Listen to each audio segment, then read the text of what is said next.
সচেতনতার যে একটা সাধনা, যেটাকে আমরা ইংরেজিতে বলি মাইন্ডফুলনেস, এই মাইন্ডফুলনেসের যে ট্রেনিং, এই ট্রেনিংটার একটা সোপান, খুব ইম্পর্ট্যান্ট সোপান হচ্ছে হাউ টু স্টপ। মানে স্টপ মানে not how to stop the mind, how to stop, how to pause.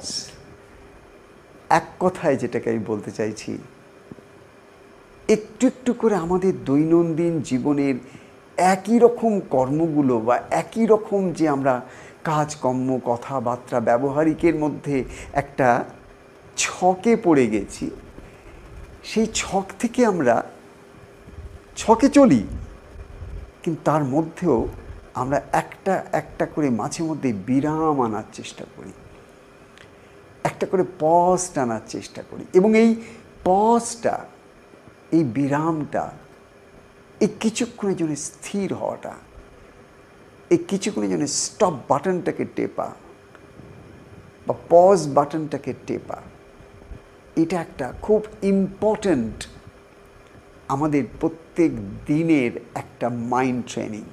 জানবি, ওয়ান অফ দ্য রিজনস যে কারণে আমরা when we are attacked by our thoughts, লোকে বলে হার্ট অ্যাটাক, cardiac attack, কিন্তু there is more importantly, there is another attack which is more threatening to all of us, and that is thought attack, panic attack, anxiety attack, troubles and worry attack, all of it। এই সমস্ত কিছু কীভাবে আসে জানো?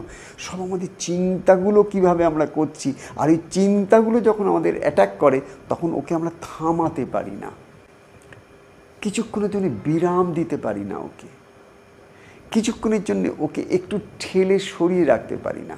ও এসে আমাদের invade করে, it's like an invasion. থটসগুলো যেন ইনভেসিভ হয়ে যায়। এই জায়গা থেকে আমাদের একটু একটু করে ওঠার সাধনা করতে হবে। এ তো একদিনে হবার নয়। জন্ম জন্ম ধরে আমরা আনকনসিয়াসলি চিন্তা করে অভ্যস্ত হয়ে গেছি। কিছু কিছু জিনিস আমরা শিখে নিই, আর সেই জিনিসগুলোকে আমরা বারবার রিপিট করতে থাকি ডে ইন ডে আউট। এবং এরই ফলে একটা টাইমে আমাদের জীবনগুলো দেখবে কেমন মোনোটনাস হয়ে যায়, বোরিং হয়ে যায়। আর এই মোনোটনি, বোরিংটাই একটা স্টেজে গিয়ে খুব স্ট্রেসফুল লাগে। যতক্ষণ পর্যন্ত তোমার লাইফটার মধ্যে একটা কাইন্ড অফ এক্সক্লামেশন আছে, ওয়ান্ডারমেন্ট আছে, জয় আছে, হ্যাপিনেস আছে, পারপাস আছে, মিনিং আছে, you really start to vibrate differently. তোমার তখন মনে হয় wow, this life is this. আস্তে আস্তে এইগুলো যখন একঘেয়েমির মধ্যে পড়ে যায় তখন কি তার জন্য এই সাধনাটা যেটা আমি তোমাদের সঙ্গে আলোচনা করছি, দিস ইজ কল্ড মাইন্ডফুলনেস। এই মাইন্ডফুলনেসের সাধনার মধ্যে একটা ফার্স্ট অঙ্গ হচ্ছে কি করে আমি নিজেকে অতীতের সঙ্গে যুক্ত হয়ে যে আমি ভেসে যাচ্ছি, ভবিষ্যতের দুশ্চিন্তা যে আমাকে গ্রাস করছে, এই দুটো অবস্থার থেকে আমি নিজেকে ক্ষণিকের জন্য হলেও মুক্ত করে আমি কি স্ব-ইচ্ছায় সচেতনভাবে মাইন্ডফুলি আমি কি আমার যে বিইং, অর্থাৎ আমার যে অস্তিত্ব, চেতনা যেটা চৈতন্যের সঙ্গে যুক্ত আছে, সেই আত্মচৈতন্য বা আমার আত্মার যে একটা অবস্থা আছে ভেতরে, আমি যে একটা আত্মা স্বরূপ, I am a soul, I am a spirit soul, এই spirit soul, I am a spirit soul, এই জায়গাটায় কি আমি ক্ষণিকের জন্য একটুখানি এটার থেকে সরে গিয়ে এখানে আসতে পারি, মানে ডুইং থেকে সরে গিয়ে বিইংয়ে আসতে পারি। The more you practise small bits and pieces of this practice of being in the present, মানে কি করে তুমি বর্তমানে আসতে পারো। তুমি যত বর্তমানে আসার সাধনা করবে তত কিন্তু তোমার মনের ওপরে তোমার অধিকার বেড়ে যাবে, মনের ওপর তোমার অনেক বড় কমান্ড এসে যাবে। তখন তোমার মন তোমাকে যা খুশি করাতে পারবে না। আমি তোমাকে বলছি, হঠাৎ করে যখন তোমার মধ্যে একটা কারুর কোনো একটা দুর্ব্যবহারে তোমার মধ্যে একটা ক্রোধের উদ্রেক হয়, সাবকনশিয়াস প্রোগ্রাম অনুসারে তুমি যদি ক্রোধী মানুষ হও, সাবকনশিয়াস প্যাকেজিং অনুসারে তোমার মধ্যে যদি ক্রোধের নেগেটিভ ইমোশন খুব স্ট্রংলি বিল্ড থাকে, you can be rest assured তুমি নিজেকে স্টপ করতে পারবে না। ঠিক সেই মুহূর্তে টিট ফর ট্যাটের একটা কোনো রিপ্লাই তোমার কাছে রেডি থাকবে। তোমার শরীরের মধ্যে একটা ভায়োলেন্স উঠেই আসবে, তোমার সমস্ত চেহারার মধ্যে কোথাও না কোথাও একটা রিয়াক্টিভ নেগেটিভ ফিল্ড উঠে আসবে, যাতে তুমি আরেকটা মানুষের কাছে সহজেই ধরা পড়ে যাবে যে তোমার মধ্যে সাংঘাতিক ক্রোধ এসেছে, তুমি রেগে গেছো। জানবে, যে মানুষটা রেগে যায় না সে মানুষটা দুর্বল। তোমাকে যে মানুষটা রাগিয়ে দিল সে কিন্তু দুর্বল নয়, সে কিন্তু সবল।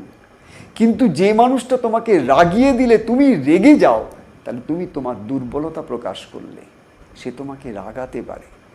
কিন্তু তুমি যদি সবল হও তাহলে তুমি সেই মানুষটার কাছে প্রমাণ করে দিতে পারো তুমি দুর্বল নও, যে তোমাকে রাগালো আর তুমি রেগে গেলে, তোমাকে ক্রোধের একটা আগুন ভেতরে ফেলে দিল আর তুমি দাউ দাউ করে জ্বলে উঠলে, এত সহজ ব্যাপার আর তুমি নও। এটা তুমি তাকে বুঝিয়ে দিতে পারবে একমাত্র সেই দিন, যেদিন তোমার ডেইলি প্র্যাকটিসের মধ্যে দিয়ে একটু একটু করে তোমার সাবকনশিয়াস মাইন্ডকে তুমি চেঞ্জ করতে পারবে। যদি তোমার অবচেতন মনের মধ্যে ক্রোধের বীজগুলো গিজ গিজ গিজ গিজ করে, তাহলে তুমি সেটা পারবে না।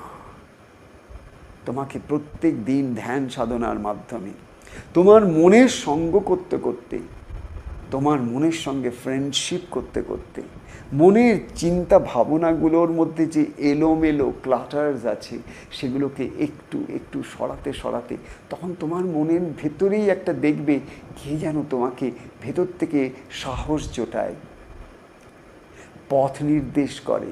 সে তোমার অন্তরের গুরু, সে তোমার আলোকময় দেবতা, তোমার হৃদয়ে তিনি বাস করেন।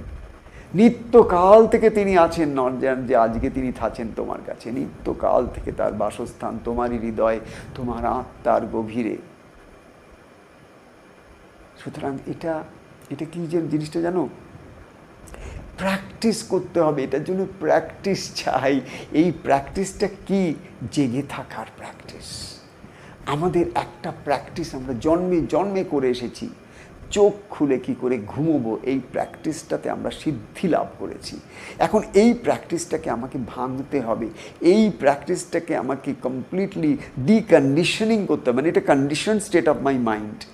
কি আমি জেগে জেগে চলতে পারি না, আমি তো অটোমেটিক্যালি চলি। আমি কখন কোন জায়গা থেকে কোথায় চলে গেছি আমি কিন্তু পায়ের স্টেপস একটাও জানি না। আমি ডান পাটা তুলেছি, বাঁ পাটা রেখেছি, বাঁ পাটা তুলেছি, ডান পাটা রেখেছি, একটাও কিন্তু আমি জানি না। কিন্তু আমি কিন্তু 500টা পা হেঁটে চলে গেছি। আমি কতক্ষণ ধরে চোখ খুলে কত কিছু দেখেছি, ভেবেছি দেখেছি, জেনেছি দেখেছি, কিন্তু আমার বোধে আমি জানিনি যে আমি দেখেছি। তার কারণ আমি বোধে জেগেছিলাম না। বাই বোধে I mean in terms of awareness, no, আমার কাছে কোনো অ্যাওয়ারনেস ছিল না। তাই যদি অ্যাওয়ারনেসকে আমার মধ্যে জাগাতে হয়, you have to practise mindfulness. সচেতনতার সাধনা তোমাকে করতেই হবে। তুমি যদি জপও করো তোমাকে সচেতনভাবে জপ করতে হবে, তুমি যদি ধ্যানও করো তোমাকে সচেতনভাবে ধ্যান করতে হবে, তুমি যদি মন্ত্র উচ্চারণ করো তোমাকে সচেতনভাবে মন্ত্র উচ্চারণ করতে হবে, তুমি যদি কাউকে গালাগাল দাও তাতেও তোমাকে সচেতনভাবে গালাগালটা দিতে হবে। তার কারণ যেদিন তুমি সচেতনভাবে তাকে গালাগাল দিতে যাবে, তুমি দেখবে সে গালাগালটা মিষ্টি হয়ে যাচ্ছে। আমার দৈনন্দিন জীবনে একই ঘটনা পরম্পরার মধ্যেও আমাকে একটু একটু ছেদ আনতে হবে, এবং সেটা কনসিয়াসলি। আমাকে একটু একটু করে বিরাম আনতে হবে, বিশ্রাম আনতে হবে, একবার থামতে হবে। থেমে আমাকে অ্যাসেস করতে হবে কে কাজটা করছে। আমি? অহংকার, অভিমান, এক্সপেকটেশনস, ক্রোধ? কে কে কে কে করছে? Stop, assess. এইবার তুমি যত সেই একই চিন্তা ভাবনা নিয়ে যে কাজগুলো করছিলে, এবার কনসিয়াসলি ওর মোডটাকে যদি তুমি পাল্টে দাও, তুমি দেখবে তোমার ক্রোধটা কম্প্যাশন হয়ে গেল। Anger will become compassion, because the moment you become aware and conscious, যত তুমি মাইন্ডফুল হয়ে যাবে, যত তোমার মনটা শান্ত হয়ে যাবে, তুমি আরেকটা মানুষের সুবিধা অসুবিধাটাকে আন্ডারস্ট্যান্ড করতে পারবে। You will understand the difficulty of the other, you will understand the weakness of the other, you will understand the limitations of the other. আরেকটা মানুষের লিমিটেশনসগুলো তখন তুমি গজ করতে পারবে। কিন্তু তুমি যদি তোমার মনটা ক্লাউডেড থাকে, আমি কি চাই, আমি কি বলছি, সেটা বোঝার চেষ্টা করো। এইটা যদি আমার মনের ফ্রেমওয়ার্ক হয়, you can be rest assured আমি ওই মানুষটাকে কিন্তু আন্ডারস্ট্যান্ড করতে পারছি না। ওই মানুষটাকে আন্ডারস্ট্যান্ড করতে আমি না পারলে ওই মানুষটাও আমাকে আন্ডারস্ট্যান্ড করতে পারবে না। আমি যদি আর একটা মানুষকে আন্ডারস্ট্যান্ড করতে না পারি, ওই মানুষটাই বা আমাকে কি করে আন্ডারস্ট্যান্ড করতে পারে বলো?